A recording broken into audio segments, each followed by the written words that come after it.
ചേട്ടോ എടാ ഇത് ശ്രീധരൻ സാറല്ലേടാ? നീയല്ലേ പറഞ്ഞു ഇവിടെ ഏതോ പുതിയ ആൾക്കാർ വന്നിട്ടുണ്ടെന്ന്. ഇത് ഇയാളാണോ പുതിയത്? ഇങ്ങോട്ട് വാടാ കള്ളന്മാരെ. പറ സാർ.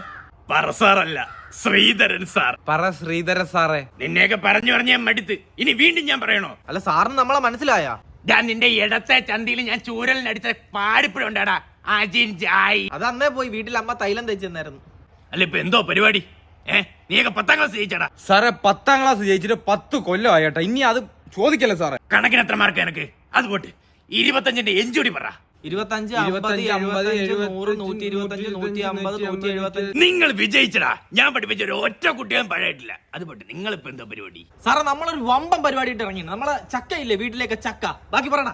വീട്ടിലെ ചക്ക കൊണ്ട് ഉണക്കി ആട്ടി വിഴിഞ്ഞ് എണ്ണയാക്കിയിട്ട് ആ എണ്ണയില് ഞങ്ങൾ ചക്ക പൊരിക്കും. ചക്ക പൊരിക്കും, ബാക്കി പഴംപൊരി പൊരി. അതെ, അങ്ങനെ ലോകത്തിലെ ആദ്യത്തെ ജാക്ക് ഫ്രൂട്ട് ഓയിൽ ഞങ്ങളതായിരിക്കും.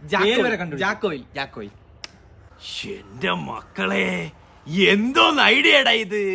എടാ എവിടെയെങ്കിലും കൊണ്ട് കുഴിച്ചിടാ ഈ ഐഡിയ. ഈ പൊട്ടന്റെ കൂടെ കൂടി നീ ഇവിടെ ഈ മന്ദബുദ്ധി ആയി പോലെ അജൻ ചോയ്. നിനക്ക് കുറച്ച് മാർക്കുള്ളതല്ലേ? ഇത് എങ്ങനെയാടാ നീ കഥയിൽ നിന്ന് എണ്ണ ഉണ്ടാക്കുന്നത്? മണ്ടനാ നീ.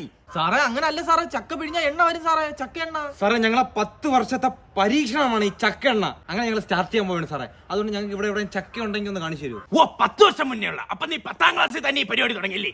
ശാരദ ചൂരലായിട്ട് ഇന്ന് എന്ത് ചന്തി ഇവിടെ പൊട്ടും. സാറേ ചന്തി അടിച്ച് പൊട്ടിക്കുന്നതിന് മുമ്പ് ഇതുകൂടെ കേൾക്കണം. ഞങ്ങളിൽ നല്ല വെറൈറ്റി ഐഡിയ ഉണ്ട്. ഞങ്ങൾ നല്ല പുട്ടുണ്ടാക്കും. പുട്ടെന്ന് പറയുമ്പോ ഈ പഴമൊക്കെ ഇട്ട് ഞെവടി എങ്ങനെ ഉണ്ടാക്കുന്നത് പറ. അവിടെയാണ് സാർ നമ്മളെ യുണീക്നെസ്. ചെടിച്ചട്ടിക്കകത്താണ് നമ്മൾ പുട്ടുണ്ടാക്കുന്നത്. ചെടിച്ചട്ടി പുട്ട്. കേട്ടില്ല, ഒന്നുകൂടെ. ചെടിച്ചട്ടി പുട്ട്. എടാ മക്കളെ, നിനക്കൊന്നുമല്ല അടി കിട്ടാനുള്ള, എനിക്ക്. നിന്നെയൊക്കെ പഠിപ്പിച്ച എനിക്ക്. ഞാൻ പണ്ട് നിന്നെയൊക്കെ ബോർഡിൽ ഇങ്ങനെ ചാരി നിർത്തി ചന്തി ഇങ്ങനെ തള്ളിയിപ്പിക്കൂലായിരുന്ന അടി. എന്നെ അടി നീയൊക്കെ ഞാനെങ്കിലും നന്നാവട്ടെ. എടാ ഇപ്പോഴത്തെ കാലത്ത് ഇപ്പോഴത്തെ രീതിയിലുള്ള ഐഡിയയിൽ വേണം ജീവിക്കാൻ. Thank you sir, thank you സാറേ. പിന്നെ നമ്മളെ വേറൊരു ഐഡിയയും കൂടെ ഉണ്ട് സാറേ. ഞങ്ങൾ ഈ സീബ്ര ഇല്ലേ, ഞങ്ങൾ ഈ സീബ്രയ്ക്ക് പെയിന്റ് അടിച്ചിട്ട് കുതിരയാണെന്ന് പറഞ്ഞ് വിൽക്കും. ഇത്തിരി ഉടായ്പാണ് സാറേ, ആരും പറയണ്ട. ഈ ഉടുപ്പ് കണ്ടപ്പോ തോന്നിയ ഐഡിയയുടെ അത് ഇറങ്ങിട എന്റെ വീട്ടിൽ നിന്നും.